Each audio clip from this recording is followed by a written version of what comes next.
네, 자이스토리 해설하도록 하겠습니다. 우리 170페이지에 30에서 34번. 오늘은 34번까지 진도 나갈 거예요. 석빙고 지문을 풀고 해설 강의를 들으시기 바라겠습니다. 자, 먼저, 아이고, 번호 틀렸네. 30번부터. 자, 요 문제 혹시 지금 다 푼 사람 손 들어보세요. 몇 명 안 되네. 예, 일단은요, 선생님이 1번 문단부터 같이 읽고 해석해 보도록 할게요. 조상들은 더운 여름에 얼음을 이용하기 위해 석빙고를 활용하였다. 석빙고는 겨울철에 입구를 개방하여 내부를 냉각시킨 후 얼음을 저장한 냉동창고로 내부의 낮아진 온도가 장기간 지속되는 구조를 통해 다음해 가을까지 얼음을 보관하였다. 그러니까 1년 동안 얼음을 보관한 거예요. 겨울에 문을 열어서 안에를 싹 얼려.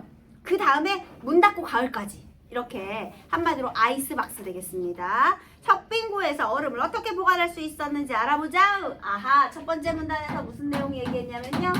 석빙고의 원리에 대해서 알아보자 얘기했네요. 자, 그러면 이제 두 번째 문단. 우선 석빙고를 낮은 온도로 유지하는 데에는 얼음이 중요한 역할을 한다. 에너지는 항상 높은 쪽에서 낮은 쪽으로 이동하여 아이고 에너지 당연히 높은 데서 낮은 데로 이동한다. 이건 뭐 기본이죠. 그죠?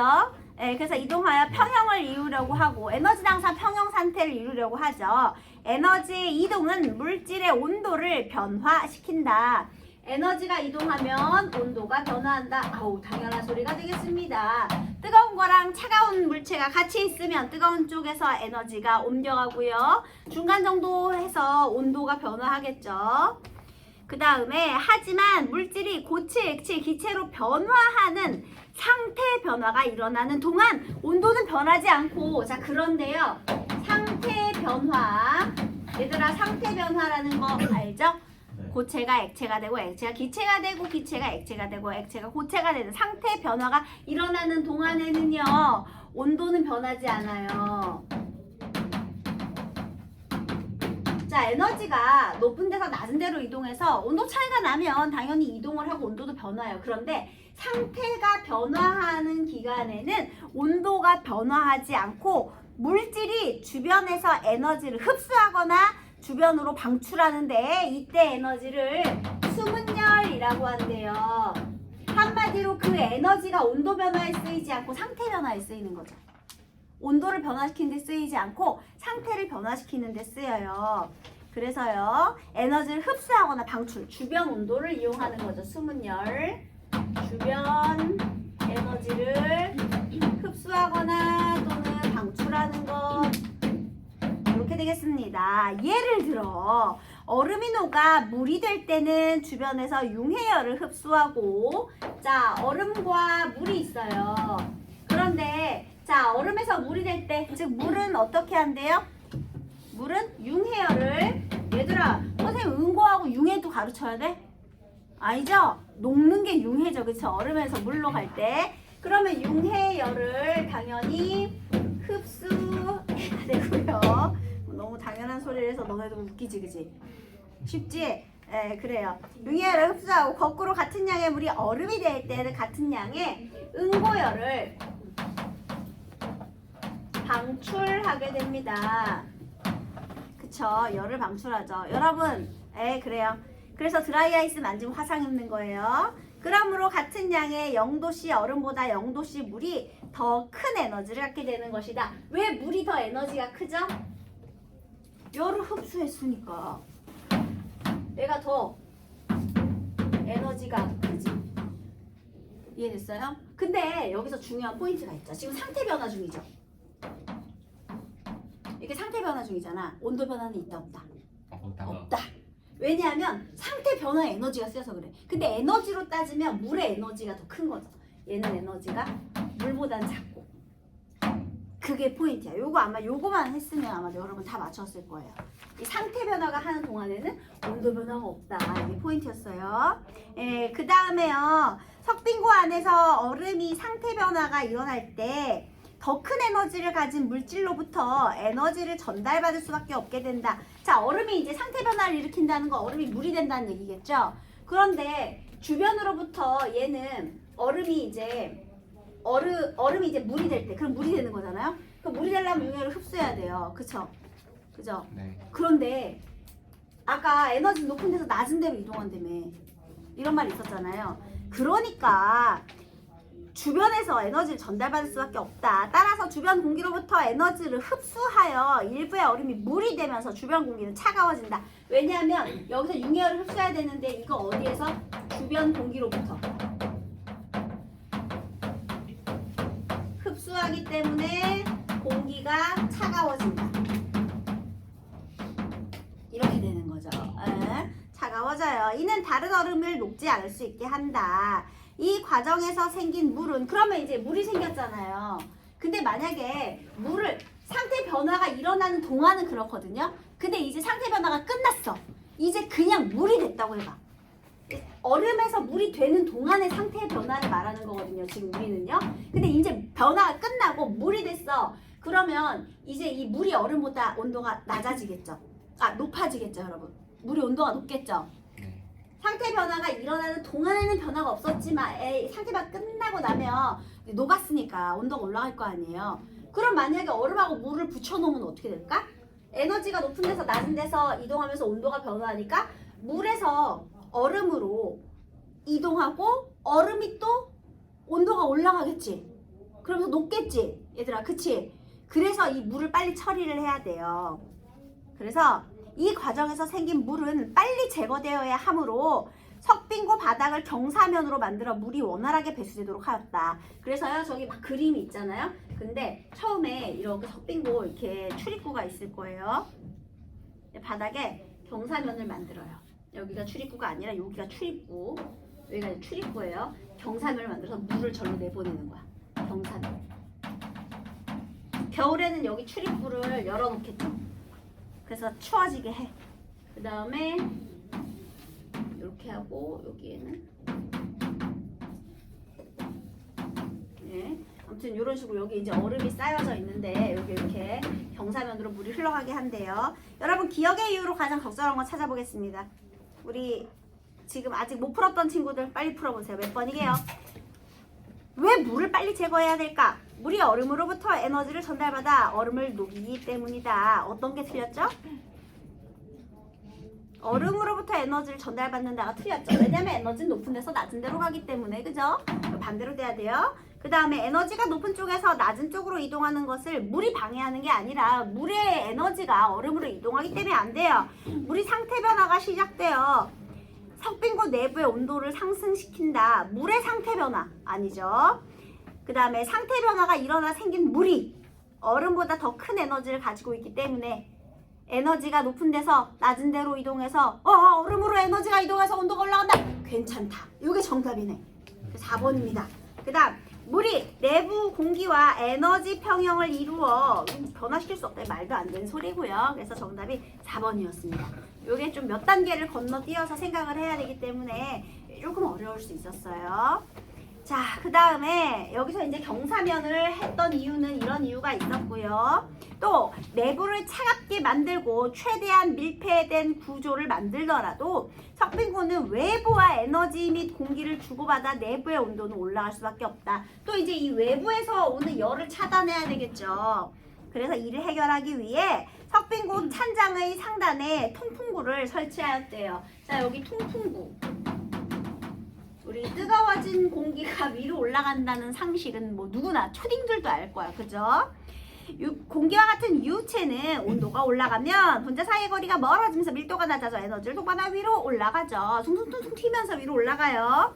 그 다음에 밀도가 낮은 공기가 상승하면 밀도 높은 공기, 온도 낮은 공기는 아래로 이동하게 됩니다. 석빙고 내부에서는 이와 같은 공기의 흐름에 따라 에너지의 이동이 나타나며 상승한 공기는 아치형 천장의 듬뿍 들어간 공간을 통해 그 위에 통풍구로 빠져나가 차가움을 유지하게 된대요. 자, 이 통풍구의 역할은 뭐예요? 뜨거운 공기 배출. 이렇게. 그래서 일정 온도 이상이 되면 나가버리는 거야. 이렇게. 그래서 일정 온도 되면 이렇게 올라갈 수 있게. 그런데 만약에 구멍을 뚫고 아무것도 안 해놓으면 거기로 직사광선이나 빗물이 또 들이칠 수 있겠죠? 그래서 덮개돌. 공기는 이렇게 빠져나가지만 여기 이렇게 덮어놓으면 못 들어오겠지. 이렇게 덮개돌을 또 설치했다. 그죠? 덮개돌의 역할은 직사광선이나 빗물의 차단이 되겠습니다. 또한 얼음이 최대한 녹지 않을 수 있도록 얼음과 얼음 사이에 단열재 역할을 하는 짚을 채워 넣어서 자 여기 얼음과 얼음 사이에 이번엔 뭘 넣자? 네, 여기에 짚을 깔았대요. 얼음과 얼음보다 얼음집 얼음 이렇게 놓으면 이 짚이 또 단열재 역할을 한답니다. 단열. 열이 잘 전달이 안 되나 봐요. 접촉하고 있는 두 물질의 분자들 사이에는 에너지 교환이 일어나는데 물질의 한쪽 끝에 에너지가 가해지면 해당 부분의 분자들이 에너지를 얻어 진동하게 되고 진동은 옆 분자를 진동시키며 순차적으로 에너지가 전달 이동한대요. 에너지 전달의 정도는 물질마다 다른데요. 짚은 얼음에 비해 에너지가 잘 전달되지 않는데 왜냐? 이 때문에 얼음이 쌓아놓는 것보다 짚을 사용하여 쌓는 것이 얼음 보관에 훨씬 효율적인 방법이래요. 또 짚은 스티로폼처럼 미세한 공기 구멍을 많이 포함하고 있어서 단열 효과. 특히 이 짚이 왜 단열 효과가 있느냐? 공기층이 있기 때문에. 공기층이 있어서 단열 효과가 있다라는 얘기를 했습니다. 이 밖에도 석빙고 외부에 흙을 덮어 내부로 유입된 에너지가 차단되도록 하였고 여기 외부에다 또 뭘 덮어요? 흙을 덮고요. 그 다음에 풀을 심어서 복사 에너지 차단 되겠습니다. 태양 복사 에너지로 인해 내부의 온도가 상승해서 최대한 막고자 하였다. 또한 얼음을 저장하는 빙실은 온도 유지를 위해 주변 집안에 비해 낮게 만들었다. 근데 여기 낮죠. 왜냐하면 여기 그래야 공기가 조금 더 차가우니까요. 밑에. 그 다음에 석빙고는 조상들의 지혜가 집약된 천연 냉장고로 당시 다른 나라의 장치에 비해서도 기술이 떨어지지 않는 건축물이다. 얘기했네요. 30번. 이 글의 내용과 일치하지 않는 것은 석빙고 외부의 풀은 내부 온도 상승을 막는 데 도움을 준다. 어때요? 괜찮죠? 태양 복사에서 차단하니까요. 석빙고에 얼음을 저장하기 전에 우선 내부를 차갑게 하는 과정 필요하죠. 얘는 식지 않게 만들어주는 거잖아. 그래서 겨울철에 출입문을 열어놓는다는 말을 했죠. 또 석빙고의 아치형 천장은 외부 공기를 이용하여 내부의 차가움을 유지하게 한다. 이건 뭐 다 맞출 수 있지 얘들아. 무조건 틀렸죠. 외부 더워 죽겠는데 외부 공기를 이용해서 내부의 차가움을 유지하면 안 되지. 그 다음 3번 틀렸고요. 정답 3번이에요. 빙실을 집안보다 낮게 만든 것은 내부 온도 지속하기 위해서. 맞죠? 석빙고에 통풍고에 덮개돌이 없으면 햇빛이 들어와 온도를 높인다. 맞죠? 직사원선. 자, 기억의 이유 했고요. 자, 이거 보세요. 윗글의 수문열에 대해서 정리를 해볼게요. 물질의 상태 변화가 일어날 때는 수문열이 개입한다. 여름에. 얘들아, 여름이래. 여름이면 당연히 물로 상태 변화가 되겠지. 여름인데 갑자기 얼 수 있어, 얘들아? 이상하잖아. 그러니까 상태 변화가 일어날 때는 수문열이 개입하는데 여름에 석빙고 안에서 물질이 어떻게 돼요? 융해가 돼야지. 일단 1, 2, 3번 중에 하나고요. 융해가 될 때 수문열로 인해 에너지 교환이 일어난 주변 물질은 에너지가 감소하겠지. 왜냐하면 에너지가 물로 이동했으니까. 물이 흡수했으니까 주변 애들은 에너지가 감소할 테고 또 상태가 바뀌는 동안 물질의 온도는 유지됐죠. 상태 변화 되는 동안에는 물질의 온도 유지된다. 그래서 아마 선생님이 지금 막 강조해서 이걸 막 강조해가지고 여러분 쉽게 풀었는데 요걸 애들이 많이 틀렸어요. 당시에. 왜 많이 틀렸느냐? 애들이 물질의 온도가 하강한다고 생각을 했나봐요. 하강 이걸로 생각을 했나봐. 근데 여기에 상태 변화가 일어나는 동안에는 온도 변화가 없습니다. 왜냐면 에너지가 상태 변화에 쓰이기 때문이에요. 자, 그 다음 석빙고와 이글루를 비교했어요. 여러분 이글루 아시죠? 추운 지방에서 이누이트족이 전통적으로 거주했던 얼음집인 이글루는 우선 눈으로 벽돌을 쌓아요. 그러니까 처음에 눈으로 만들어. 그 다음에 불을 피워. 몰랐죠? 이글루 안에서 불을 피워요. 그러면 내부에 공기가 올라가죠. 그래서 있잖아, 이글루 안에서 불 피워가지고 밥도 해먹어요. 그래도 얼음집이 녹고 무너지지 않아. 오히려 더 튼튼해져. 왜냐면 밖이 너무 차가우니까. 너무 춥잖아. 거기 완전 극지방이에요. 너무 춥잖아요. 그래서 봐봐. 눈벽돌을 쌓아 올린 후에 안에서 불을 피워서 내부의 공기가 온도가 올라가요. 그러면 시간이 지나 공기가 순환하여 눈벽돌이 녹으면서 물이 생기면 출입구를 열어 물이 열도록 해요. 그러니까 여기서 약간 수증기가 맺힐 때쯤 어떻게 한다고요? 차가운 공기로 확 다시 얼려버리는 거야. 처음엔 눈이었겠지. 얘들아, 눈은 폭신폭신하지. 공기층이 많죠. 그런데 그 눈이 물이 이렇게 된 다음에 그걸 얼려버리잖아요. 그럼 더 단단해지는 거야. 그래서 거기 보면은요, 그래서 출입구로 다시 물을 얼려요. 이 과정에서 눈 사이에 들어있던 공기가 빠져나가지 못하고 얼음 속에 갇혀요. 왜냐하면 안에부터 녹는 게 아니잖아. 겉에부터 녹잖아. 그 겉에가 그러니까 눈 벽돌이 이렇게 있잖아요. 여기가 눈 벽돌인데 여기를 얼음으로 덮는 거예요. 이렇게. 그럼 여기에 공기층이 많이 있겠지. 근데 이 공기는 빠져나가지 못하고 얼음에 갇혀 있지. 이게 단열재 역할을 해요. 아까 뭐처럼? 지푸라기처럼. 단열재. 너네 단열재 잘 생각해 보면 우리가 방음벽 같은 거 설치할 때 계란판 같은 거 막 붙이지. 계란판 여러 개 막 붙이잖아. 거기에 있는 공기층이 단열의 역할을 하는 거죠. 네, 그런 식으로. 예. 스티로폼도 마찬가지죠. 거기에 막 공기가 엄청 들어가지. 그게 단열의 역할을 하는 겁니다. 예, 소리도 이렇게 차단하고요. 예, 그래서요. 공기가 빠져나지 못하고 얼음에 갇히게 되면서 얼음이 에너지의 전달을 방해하게 되는 거죠. 얘가 방해를 하게 돼요. 얼음이요. 그래서 또한 눈이 눈 벽돌 사이를 채우며 얼어 만들어져 얼음벽은 에너지 유출을 막게 된대요. 그래서 따뜻하게 유지가 된답니다. 누가 선생님도 어디 TV 프로그램에서 봤는데요. 이글루 안에 들어가니까 덥더래요. 그래서 심지어 반팔을 입어도 될 정도로. 그 정도로 따뜻하대요. 엄청 따뜻하대. 예. 재밌어요. 이글루 체험하는 프로그램 있어요. 여행 프로그램. 예. 그리고 요즘에 선생님 MG 얘기하는 거 별로 안 좋아하는데 근데 MG들 사이에서 가장 핫한 여행지 중에 1등이 몽골인 거 아신가요? 여러분 아직 모르죠? 대학 가보면 알 거예요. 요즘에 MG들이 몽골로 많이 갑니다. 몽골 선생님 몽골 못 가봤는데? 예. 혹시 여기 몽골 뭐 친인척 사시는 분? 예. 몽골이 요즘에 되게 핫하대요. 그래서 여행지 여러 가지가 있잖아. 근데 MZ들이 엄청 많이 간답니다. 네. 그래서 여러분, 근데 이게 또 영향을 받을 수밖에 없는 게 너네가 만약에 이제 대학을 갔어. 그래서 이제 여행지를 고려하려고 해. 근데 막 선배들이 다 막 몽골 얘기하고 몽골에 어쩌고저쩌고 막 얘기하고 인스타에도 몽골 막 올라오고 그러면 자연스럽게 나도 몽골에 가보고 싶잖아. 그치? 예, 그래서 뭐 그렇다고 하네요.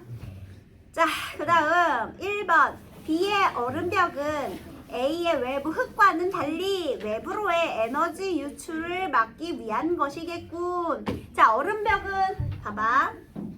외부로의 에너지 유출을 막기 위한 것 맞아요? 맞지? 왜냐하면 여기 있는 따뜻한 공기가 빠져나가면 안 되는 거잖아. 그치? 근데 외부 흙과는 달리 외부 흙은 여기서 들어오지 못하게 하는 거고 얘는 여기서 빠져나가지 못하게 하는 거고 맞네? 달리가 맞죠? 그 다음에 A의 지표에 포함된 공기구멍과 B의 얼음 속 공기층은 모두 단열 효과를 높인다. 괜찮고요. A의 얼음 사이의 칩과 B의 눈벽돌 사이를 메운 물은 외부와의 공기 출입을 막는 역할을 하겠군. 뭐가 틀렸죠? 틀렸어요. 뭐가 틀렸죠? 얼음 사이의 지표 역할이 뭐라고요? 단열. 무슨 단열? 뭐와 뭐 사이에? 얼음과 얼음과 얼음. 분자 이동을 막는 거죠. 어머나 3번 틀렸네. 외부와의 공기 출입 이거 틀렸잖아. 그 다음 A와 B는 모두 공기의 밀도 변화에 따른 에너지의 이동이 있죠. 밀도 변화라는 건 뭐예요? 뜨거워진 공기가 이동하는 거죠. 그 다음에 A와 B는 모두 내부의 온도를 낮추기 위한 방법으로 출입구를 활용했죠. 그쵸? 겨울에 온도 열어가지고 내려가게 하고 그 다음에 이글루도 불 피운 다음에 물 생길 때쯤 공기 열어서 걔를 응고시켜서 얼음으로 만드는 거죠. 그 다음 문맥상 A의 의미와 가장 가까운 것은 얘들아 여기 이런 문제를 풀 때는요. 떨어진대요. 기술이 떨어지지 않는 건축물이다 하잖아요. 얘들아 기술 눈에 보여 안 보여? 안 보이죠. 그러니까 기술이 떨어지지 않는다. 그럼 앞에 이게 예를 들면 주어나 목적어 자리에 어떤 느낌의 단어가 오는지를 보는 거야. 그럼 기술이 떨어지는 거는 내가 물건이 떨어지는 게 아니죠. 그런 식으로 접근을 하는 거야. 주어와 목적어가 가진 성질을 보는 거죠. 그리고 기술이 떨어지다에는 목적어가 아예 필요가 없지 얘들아. 주어 서술어로 된 문장이잖아. 그러니까 그런 식으로 접근을 하면 당연히 정답은 뭐예요? 1번이죠. 수준이 떨어지는 겁니다. 기술이 떨어지다, 수준이 떨어지다. 기술 수준 따위가 떨어지다. 그래서 정답이 1번 되는 거예요. 어렵지 않죠? 자, 다시 하나 앞으로 넘어가겠습니다. 이것은 26번에서 29번 지문인데요. 정철의 훈민가, 그 다음에 장영희의 괜찮아 라는 수필인데요. 고전 시가와 수필의 복합 지문은 자주 등장합니다. 왜냐면 시가가 짧아서요. 자, 얘도 아마 거의 다 푸셨을 텐데요. 정철의 훈민가의 제목 좀 보세요, 여러분. 훈민 무슨 뜻입니까? 백성을 가르치는 노래예요. 그럼 얘들아, 물론 정철이니까 사대부죠. 어려운 한자어 쓰면 되겠어 안 되겠어? 안 돼요. 안 되지. 왜냐면 백성을 가르치려면 백성들이 듣고 이해를 해야 되잖아. 쉬운 우리말을 써야 되겠죠. 그래야 백성들이 듣고 이해를 하겠지. 그죠? 기본적으로 백성을 가르치는 노래니까요. 그래서 거기 보기에 설득을 발화 목적으로 하는 설득형 시조 이런 말이 나와 있잖아요. 문제 지문은 되게 쉬운 것 같은데 문제가 그렇게 막상 풀어보면 막 되게 쉽지 않았죠. 이 문학이 원래 그래요. 뭔가 문학 작품은 별로 어렵지 않은 것 같은데 선택지가 어려워. 이번 수능도 그렇고 선택지가 어려워. 선택지가. 잘 보세요.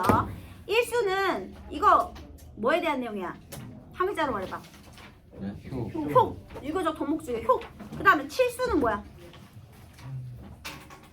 학문 수양 학이죠. 학. 학문 수양해라. 그럼 8수는 뭐야? 마을 사람들아 옳은 일 내라. 사람이 되어나서 옳지 못하면 마소를 니네들이 모르더라. 마소가 뭐예요? 말소예요, 여러분. 가축. 짐승. 짐승만도 못하지. 야, 말소를 갖고 가시오. 갖고 가. 그러니까 이거죠. 이거. 짐승에다가 꽃가시와 밥 먹이는 거랑 뭐가 다르냐? 니네 한마디로 짐승과 똑같다라는 거죠. 옳은 일 안 하면. 그래서요, 옳은 일을 하라는 거죠. 이제 의를 실천해라 라는 것이고요. 팔목 주시거든 두 손으로 바치리라. 팔목이 쥐시거든 두 손으로 바치고요. 나갈 때 계시면 막대 들고 쫓아간대요. 향음주를 다 파한 후에 매셔가를 하노라. 그러니까 이건 노인 공경하는 거죠. 노인 공경. 내가 모시고 받들어서 즐겁게 노시게 하겠다. 경로 사상을 말하는 겁니다. 오늘도 다세자 호비 메고 가자. 내 놈 매면 네 놈도 매겠다. 올길은 뽕 따다 누에까지 먹여봐라. 이것은요, 내 논을 다 매면 네 논도 매라. 근면성실하게 일하는 건데 특히 상부상조의 정신을 강조하는 거예요. 왜냐면 논 밭일이 너무 힘들어. 농사일은 너무 힘들기 때문에 혼자 하면 너무 힘들어요. 그래서 보통 우리 두레 이런 거 있죠. 두레. 그래서 다 같이 모여서 공동체의 연대감을 느끼며 같이 일하잖아요. 그래서 그런 상부상조의 정신을 강조하는 거고요. 장영희 교수의 수필이 가끔 자주 나오는데요. 이 장영희 교수에 대한 내용이 지금 여기 생애가 안 나왔는데 이 사람의 특징이 있어요. 얘가 어렸을 때 병을 앓아서 그 마비가 왔어. 그래서 신체 하반신이 그리고 나서도 또 사고가 나고 뭐 암이 걸리고 또 여러 번 그래가지고 몸이 신체적인 장애가 있어요. 그래서 하반신을 못 씁니다. 그런데 영문학과 교수가 됐어요. 그러니까 의지에 불굴의 한국인이죠, 여러분. 엄청난 노력으로 자신의, 그러니까 머리가 다친 건 아니잖아. 근데 신체적인 장애만 있을 뿐. 그쵸? 그래서 네, 유명한 대학교의 영문학과 교수님이 되신 다음에 긍정전도사로서 수필을 굉장히 많이 써요. 그래서 이 장영희 이름 좀 외워두세요. 이 교수님은요, 그러니까 자기의 경험을 바탕으로 해서 삶의 교훈을 전달하는 수필을 많이 쓰는데요. 무조건 삶의 은총이에요, 여러분. 근데 이거를 선생님 뭐 여러분 그냥 별 볼 일 없는 사람이 여러분 산다는 건 축복입니다. 그래서 산다는 거는 긍정적인 거예요. 이런 얘기하면 별로 가슴에 와닿지 않겠지만 이분의 삶을 보면 그래. 산다는 건 의미가 있는 거고 축복인 거고 이게 마음에 와닿을 수 있으실 만한 자격을 갖추신 분이에요. 그래서 처음에는 뭐 어렸을 때 병을 앓아가지고 이렇게 마비가 왔고 그 다음에 또 암도 했는데 그 암도 이겨내시고 아무튼 우여곡절을 많이 겪으신 그런 분이십니다. 그래서 요거를 한번 잠깐 볼게요. 항상 수필은요 어떤 경험을 제시해요. 그 경험에서 어떤 깨달음을 얻는지 그 에피소드 중심으로 잠깐 보시면 돼요. 초등학교 때 우리 집은 서울 동대문구 제기동에 있는 작은 한옥이었다. 골목 안에는 고만고만한 한옥 6채가 서로 마주보고 있었다. 그때만 해도 한 집에 아이가 보통 4넷은 됐으므로 골목길 안에만도 초등학교 다니는 아이가 줄잡아 10명이 넘었다. 학교가 파할 때쯤 되면 골목은 실패를 먹자 아이들의 놀이터가 되었다. 어머니는 내가 집에서 책만 읽는 것을 싫어하셨다. 사실은 왜 집에서 책만 읽었을까? 몸이 불편하니까 내가 만약에 다리를 이렇게 쩔뚝쩔뚝거리면서 이렇게 나간다고 해봐. 내 성업이니까. 그러면 애들이 이러면서 놀릴 수도 있잖아요. 그러니까 대인 기피증이 있었겠지. 아무래도 어렸을 때 특히 사춘기 때. 그래서 방과후 골목길에 아이들이 모일 때쯤이면 대문 앞 계단에 작은 방석을 깔고 나를 거기에 앉히셨다. 아이들이 노는 걸 구경이라도 하라는 뜻이었다. 엄마가 그냥 평범한 또래들과 어울리길 바란 거예요. 딱히 놀이기구가 없던 그때 친구들은 대부분 술래잡기, 사방치기, 공기놀이, 고무줄놀이 등을 하고 놀았지만 나는 공기놀이 외에는 그 어떤 놀이에도 참여할 수 없었다. 왜? 공기놀이는 뭘로만 해? 손으로만 하잖아. 근데 나머진 다 뭐 해야 돼? 다리를 써야 되잖아. 그러니까 못하는 거예요. 하지만 골목 안 친구들은 나를 위해 꼭 무언가 역할을 만들어줬다. 아, 친구들 성격 인성 어때 얘들아? 훌륭하죠? 이게 타인에 대한 뭐야? 배려지, 배려. 그래서요, 첫 번째 경험, 골목에서 친구들이 나를 위해 애써주었던 배려를 깨달은 거예요. 배려.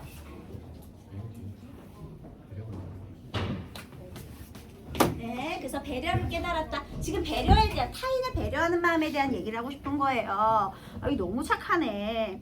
그래서요, 고무줄놀이나 달리기를 하면 내게 심판을 시키거나 신발 주머니와 책가방을 맡겼대요. 근데 이거를 잘못 이해하면 야, 이거는 완전 지금 셔틀시키고 이거 이런 거 아니야? 지금 니네 오해하고 있는 거야. 얘 다리를 못 써. 그러니까 차라리 이렇게 같이 뭐 그런 역할이라도 부여해 주는 거죠. 우리 그 무리에 껴주는 거지. 그러니까 이거 되게 굉장한 배려예요. 이거 왕따 시키는 게 아니에요, 여러분. 그뿐인가? 술래잡기를 할 때에는 한 곳에 앉아있어야 하는 내가 답답해할까봐 어디에 숨을지 미리 말해주고 숨는 친구도 있었다. 왜냐면 그럼 재밌잖아, 지켜보는데. 제가 저기 숨었다는 걸 아는데 제가 그걸 못 찾고 여기서 이렇게 가면 그때의 그런 짜릿한 스릴 같은 게 있잖아요. 나는 답을 알고 있으니까. 그러니까 미리 말해주고 숨는 거지. 여기 있습니다. 막 이렇게. 뭔지 알겠죠? 우리 집은 골목에서 중앙이 아니라 모퉁이 쪽이었는데 내가 앉아있는 계단 앞이 늘 친구들의 놀이무대였다. 그리고 심지어 또 어디 와서 놀아? 우리 집 앞에 와서 놀아. 너무 착하죠? 놀이에 참여하지 못해도 난 전혀 소외감이나 박탈감을 느끼지 않았다. 아니 지금 생각하면 내가 소외감을 느낄까봐 친구들이 배려해준 것이었다. 배려 동그라미 해야죠. 그 골목길에서의 일이라 초등학교 1학년 때였던 것 같다. 하루는 우리 반이 좀 일찍 끝나 나 혼자 집 앞에 있었다. 골목을 지나던 깨앗장수가 있었다. 가위를 쩌렁이며 목발을 옆에 두고 대문 앞에 앉아있는 나를 흘낏 보고는 그냥 지나쳐갔다. 그러더니 리어카를 두고 다시 돌아와 내게 깨앗 2개를 내밀었다. 눈이 마주쳤다. 아무 말도 하지 않고 잠깐 미소를 보이며 말했다. 괜찮아. 이게 너무 오지랖퍼 아니에요? 근데 나 그냥 아무 생각 없이 앉아있을 수 있는데 와가지고 몰래 두개지면서 괜찮아.